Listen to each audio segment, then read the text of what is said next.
Hey, everybody, welcome to our Monday live training. This is Charity Goodwin. I'm with Speaking Life Leadership and Empowerment Coaching, and just wanted to jump on to say, hey, in the midst of all that is going on, I typically try to do these lives around noon, but you can imagine with the changes in our schedules, things are just a little what they are, I guess is the best way to say it. And so instead of trying to do these at this exact time, I'm just going to do them when things kind of quiet down in the house. And so you'll still hear little people, but I'm here to offer up a little bit of hopefully wisdom and some support as we go through these strange times.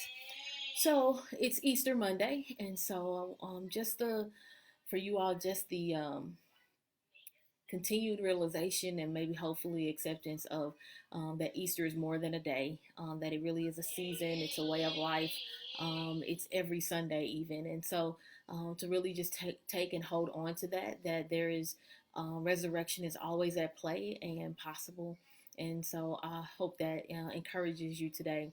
I want to share something, story from my grandma. My grandmother, in February, she passed away.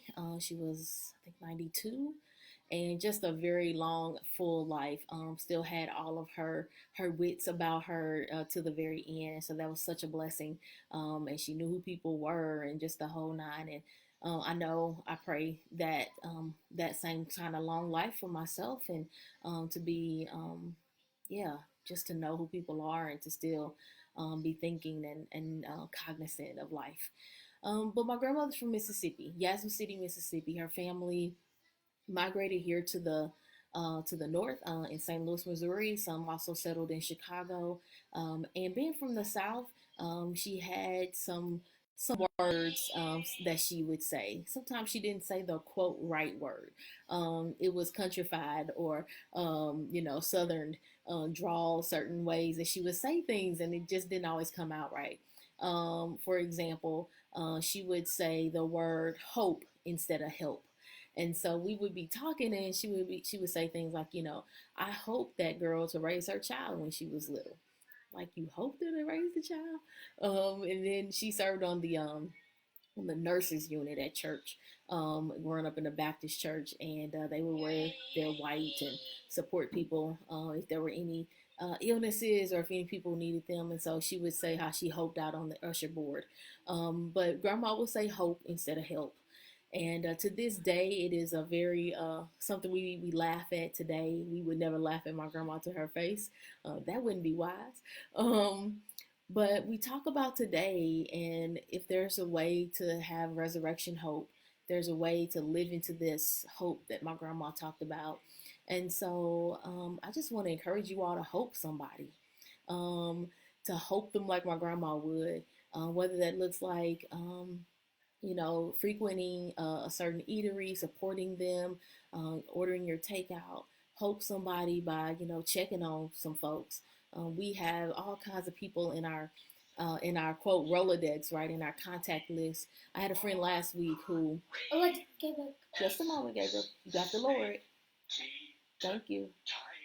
I had a friend last week who had gone through her contacts in her cell phone and sent me a message to say that she was praying for me. She was on the seas, and so I was being prayed for. And I thought, wow, what a blessing. What a way to hope somebody, right? So to check on some folks, wave at your neighbors. When you see other people practicing social distancing, wave, say, hey, remember that we're alone together, as that hashtag that is becoming famous. Gabriel, can you lower some more? Thank you. Thank you. Good job. Um, I think one of the other ways I talk about helping folks is helping our families and being present with them when we can. Gabriel is here at the table and he's wanting some support, and he has afternoon school. His brother has morning school because I can't do them both at the same time, and so it's getting close to his schedule to begin changing and getting him some support. So any way that you can help somebody this during this pandemic, I want to invite you to do that. And then if you can't help somebody, if you're the one who needs some hope, I hope you ask for it. Ask for some hope from your folks, from your friends, from people in your circles. See what people would be willing and able to do. We really are all in this together. Wherever we are, there are ways we can be support for one another. And hope is definitely, I think hope is also feeling hopeful, right? It's an emotive word.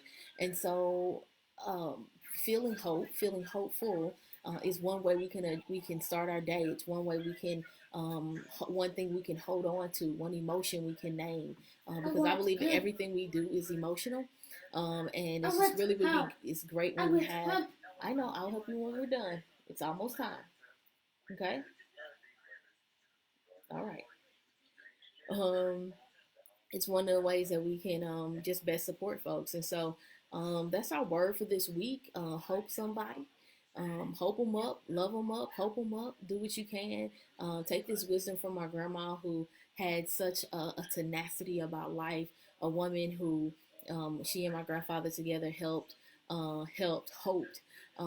much of her family to the north from the south, helped them with that migration by, giving them places to stay, food that they could have during the times that before they would kind of get up and be on their own. And so my grandmother's house, her kitchen, her way of life was a way of hope. And so I just want to invite you to hope somebody as we go through this season. God bless you. Charity, Speaking Life Leadership and Empowerment Coaching.